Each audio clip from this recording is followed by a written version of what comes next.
ฮะฮะเจ็บไหมเจ็บเหรอเจ็บตรงไหนเอ่ยเจ็บตรงไหนอืม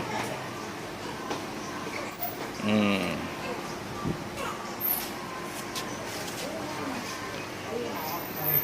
แล้วเง็กเฝ้าดีไหมเง็กเฝ้าดีไหมเง็กเฝ้าดีไหมอืมหูไม่ดีเนาะเจ็บมากแล้วเง็กมาเฝ้าเป็นไงมาดีแล้วใช่ไหมเป็นยังไงเชื้อถามว่าเนี้ยก็ดูแลดีไหมเนี้ยก็เชื้อถามว่าดูแลดีไหมฮะเหรอตะโพกหักเหรอเง็ก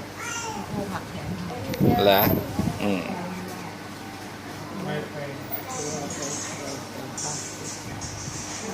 อะไรนะ